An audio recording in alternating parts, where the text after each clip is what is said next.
per month. Getting into the right business. Success in any particular business depends for one thing upon your possessing in a well-developed state the faculties required in that business. Without good musical faculty, no one can succeed as a teacher of music. Without well-developed mechanical faculties, no one can achieve great success in any of the mechanical trades. Without tact and the commercial faculties, no one can succeed in mercantile pursuits. But to possess in a well-developed state the faculties required in your particular vocation does not ensure getting rich. There are musicians who have remarkable talent, and who yet remain poor. There are blacksmiths, carpenters, and so on who have excellent mechanical ability, but who do not get rich, and there are merchants with good faculties for dealing with men who nevertheless fail. The different faculties are tools. It is essential to have good tools, but it is also essential that the tools should be used in the right way. One man can take a sharp saw, a square, a good plane, and so on, and build a handsome article of furniture. Another man can take the same tools and set to work to duplicate the article, but his production will be a botch. He does not know how to use good tools in a successful way.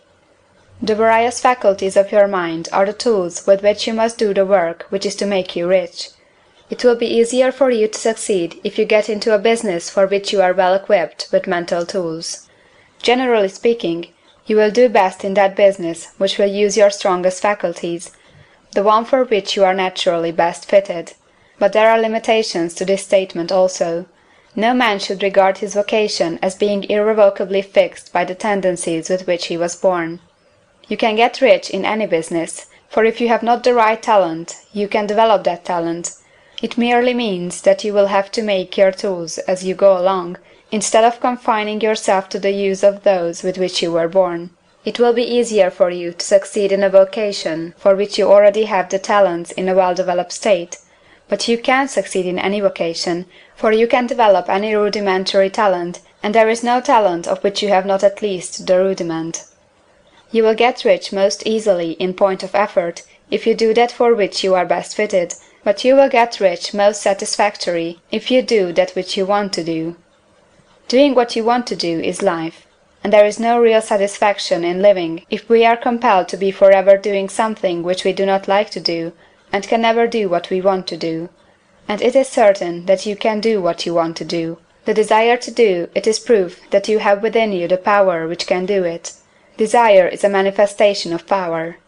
The desire to play music is the power which can play music seeking expression and development. The desire to invent mechanical devices is the mechanical talent seeking expression and development.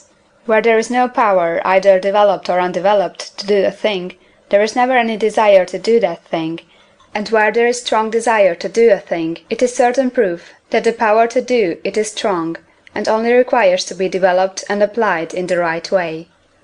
All things else being equal, it is best to select the business for which you have the best developed talent, but if you have a strong desire to engage in any particular line of work, you should select that work as the ultimate end at which you aim.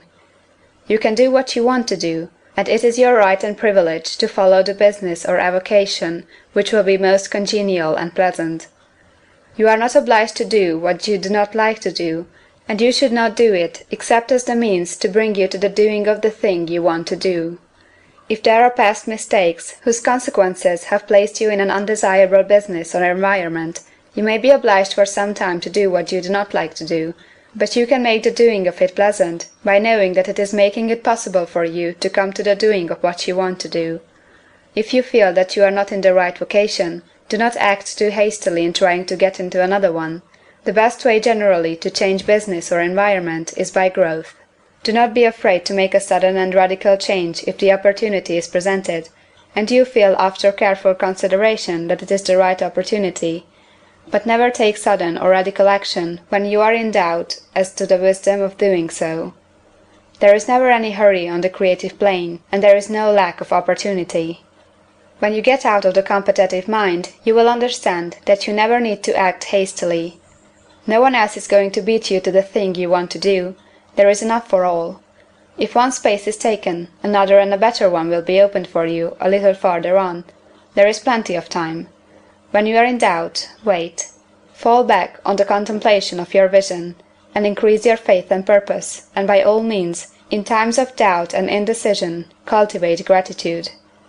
A day or two spent in contemplating the vision of what you want, and in earnest thanksgiving that you are getting it, will bring your mind into such close relationship with the Supreme that you will make no mistake when you do act.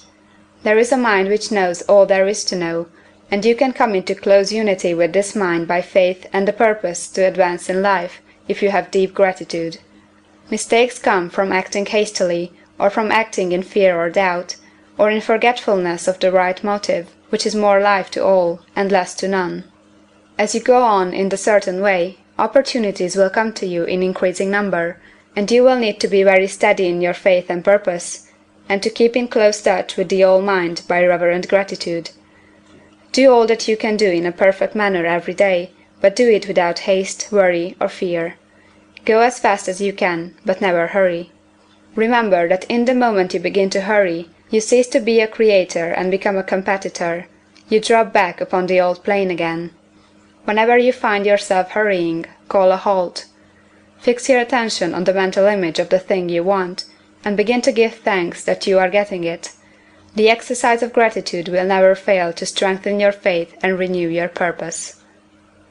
Whether you're doing a dance to your favorite artist in the office parking lot, or being guided into Warrior One in the break room before your shift, whether you're running on your Peloton tread at your mom's house while she watches the baby, or counting your breaths on the subway. Inhaling and long exhale out. Peloton is for all of us, wherever we are, whenever we need it. Download the free Peloton app today. Peloton app available through free tier or paid subscription starting at $12.99 per month.